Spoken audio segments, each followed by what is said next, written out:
জ্বালানি শক্তির রূপান্তর ও ভূ-রাজনৈতিক প্রতিযোগিতা কথাটি শুনতে কঠিন লাগছে না? পরিবর্তিত বিশ্ব ব্যবস্থায় ভূ-রাজনীতির সংজ্ঞাও যেন বদলে গেছে।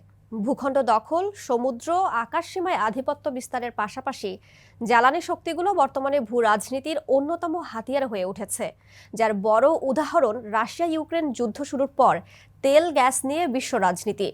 সাম্প্রতিক কিছু গবেষণায় বলা হচ্ছে, তেল জীবাশ্ম জ্বালানির চেয়েও বর্তমানে লিথিয়াম, নিকেল, কোবাল্ট এবং সিরিয়াম, ল্যান্থানামের মতো দুর্লভ প্রাকৃতিক খনিজ পদার্থগুলো বর্তমানে ভূ-রাজনৈতিক প্রতিযোগিতার গুরুত্বপূর্ণ অনুষঙ্গ।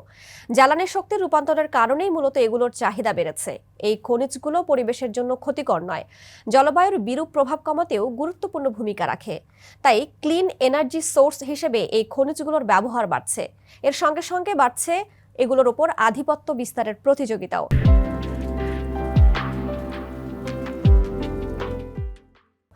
জ্বালানি শক্তির রূপান্তর কি? দুর্লভ খনিজগুলো কেন ভূ-রাজনৈতিক প্রতিযোগিতার হাতিয়ার হয়ে উঠেছে? তাই জানাবো আজকের ভূ-রাজনীতির পর্বে। সঙ্গে আছি রাইসা জান্নাত।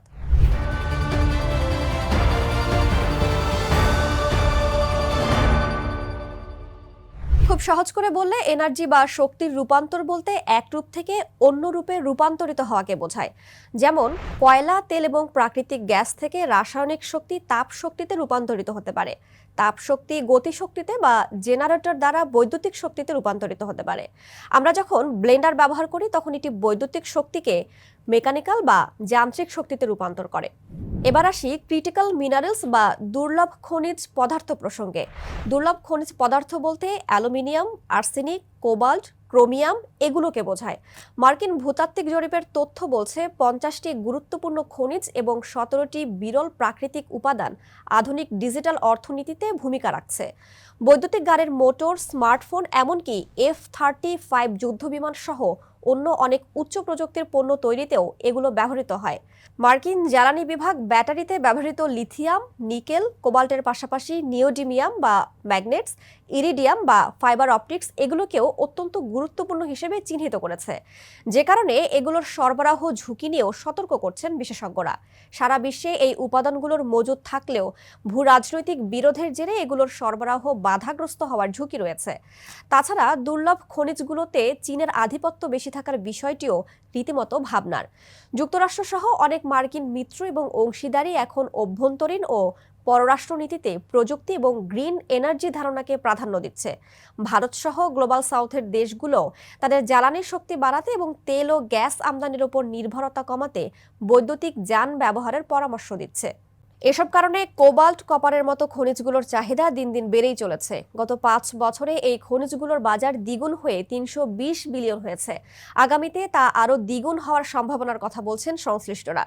ক্লিন এনার্জি টেকনোলজিস অর্থাৎ পরিবেশের ক্ষতি করে না এমন উপাদান যেমন সোলার, পানি, প্রাকৃতিক গ্যাস, নিউক্লিয়ার পাওয়ার ব্যবহার করে শক্তি উৎপাদনের চাহিদা বাড়ার সঙ্গে সঙ্গে এই খনিজ পদার্থগুলোর প্রয়োজনীয়তা আরও বাড়বে বলে মনে করা হচ্ছে। একটি উদাহরণ দেখা যাক।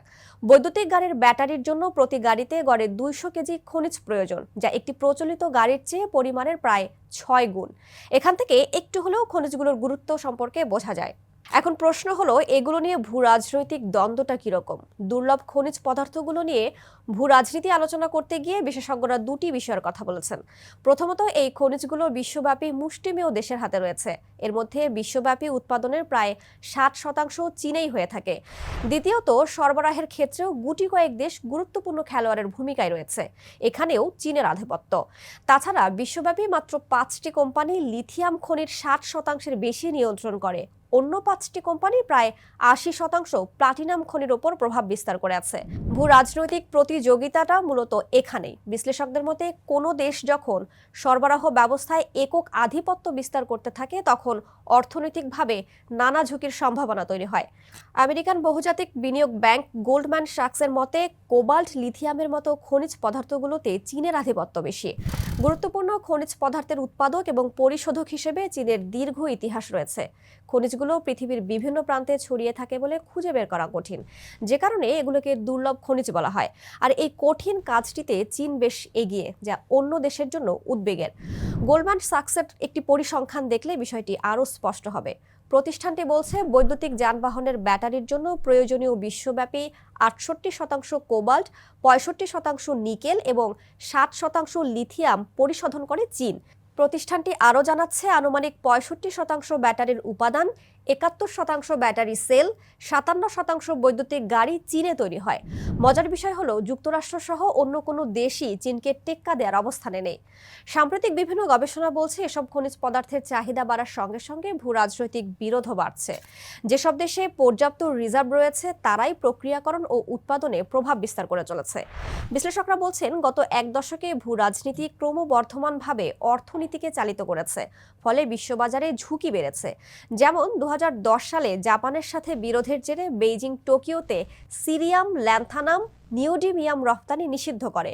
২০২০ সালে চীন সুইডেনে গ্রাফাইটের রপ্তানি বন্ধ করে দেয়, এমন তথ্যও রয়েছে। বিশেষজ্ঞরা বলছেন এক দশক আগে চীন দুর্লভ খনিজগুলোর ৯৭% সরবরাহ ও পরিশোধন করত, তবে সে হার কমে যথাক্রমে ৬৩ ও ৯০% দাঁড়িয়েছে। ধারণা করা হচ্ছে ২০৫০ সাল নাগাদ তা অর্ধেকে নেমে আসবে।